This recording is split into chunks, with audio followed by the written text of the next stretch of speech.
कहानी का नाम भयानक बंगला। एक बंगले का रहस्य।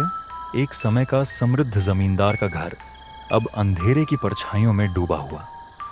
यह बंगला चंद्रकांत बंगला के नाम से जाना जाता था, जो कभी एक समृद्ध जमींदार परिवार का घर था। लेकिन कई दशकों पहले पूरा परिवार रहस्यमय तरीके से गायब हो गया। इसके बाद से यह बंगला वीरान और सुनसान हो गया, और आसपास के लोग कहते थे कि इस बंगले के भीतर कुछ अजीब घटनाएं हियां हो रही हैं। रात के समय कदमों की आवाजें, हंसी और चीखें सुनाई देती हैं। लोगों का कहना था कि इस परिवार के साथ कोई भूत या ताकत जुड़ी थी, जिसने बंगले को शापित कर दिया था।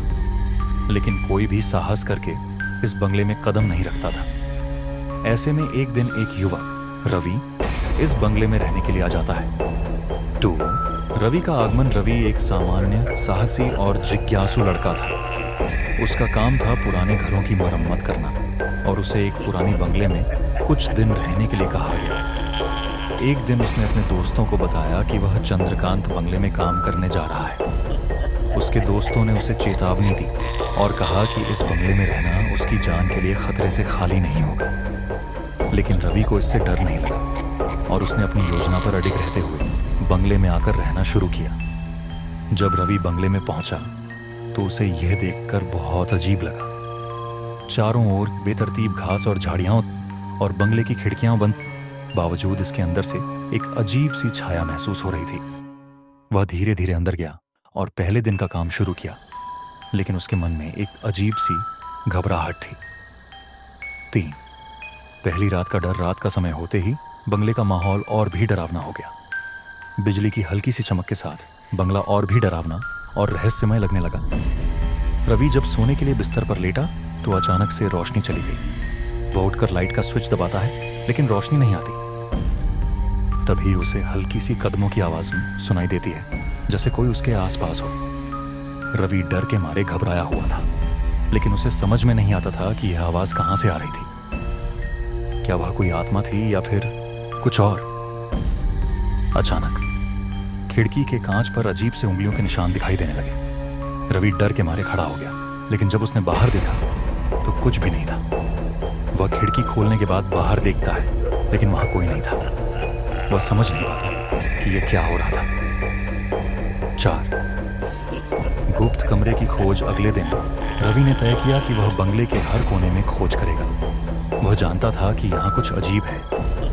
बंगले के एक कोने में उसे एक पुरानी तंत्र मंत्र की किताब मिली। किताब इतनी पुरानी थी कि उसके पन्ने फटे हुए थे और उस पर कुछ अजीब से प्रतीक बने हुए थे।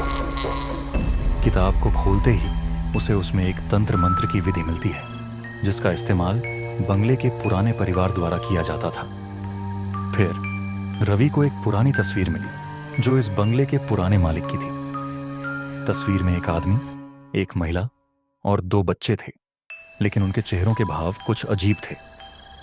चेहरे विकृत लग रहे थे, जैसे उनके साथ कुछ भयानक घटित हुआ हो। रवि को अब एहसास होने लगा कि इस बंगले में कुछ बुरी शक्तियां हैं, जो इस परिवार को अपने जाल में फंसा चुकी हैं। रवि जब भी रात को सोने की कोशिश करता, तभी वह वही डरावनी आवाजें सुनता। कभी कदमों की आवाज, कभी किसी के चीखने या हंसने की आवाज। एक दिन रात को जब वह सोने जा रहा था, तो फिर वही आवाजें उसे सुनाई देती हैं। इस बार रवि ने तय किया कि वह इन आवाजों का पीछा करेगा। वह धीरे धीरे आवाजों की दिशा में बढ़ने लगता है। वह एक दरवाजा खोलता है, जो बहुत पुराना और ढीला था। अंदर एक अंधेरा कमरा था, जिसमें सब कुछ पुराना और जंग लगा हुआ था।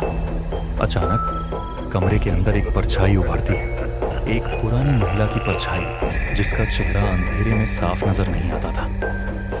रवि उस महिला की परछाई को देखता है, और फिर वह महिला बोलती है, "यहां से चले जाओ, नहीं तो तुम भी हमारी तरह इस बंगले का शिकार बन जाओगे। मैं और मेरा परिवार यहाँ सदियों से बंद है, तुम हमें मुक्त नहीं कर सकते।" रवि अब समझ जाता है कि वह जिस बंगले में है, वह सिर्फ एक पुराना नहीं, बल्कि एक शापित जगह है। बंगले का शाप इतना गहरा था कि वह खुद को भी इसके जाल से बचा नहीं सकता था।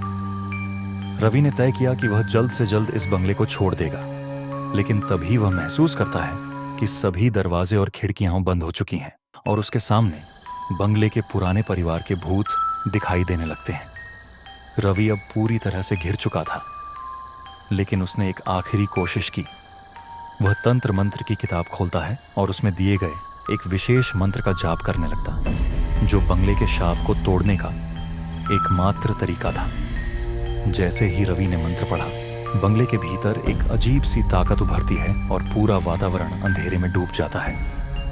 रवि के सामने बंगले के सभी भूत एक साथ हंसने लगते हैं और वह महसूस करता है कि वह अब इस बंगले के शाप का शिकार हो चुका है। बंगला फिर से वीरान और सुनसान हो जाता है, लेकिन अब भी जो लोग बंगले के पास से गुजरते हैं वे अक्सर हंसी और चीखने की आवाज़ें सुनते हैं। कोई भी अब उस बंगले में जाने की हिम्मत नहीं करता। चंद्रकांत बंगला आज भी एक डरावनी जगह के रूप में मौजूद है, जहां कभी एक दुखी परिवार की आत्माएं हमेशा के लिए फंसी हुई है।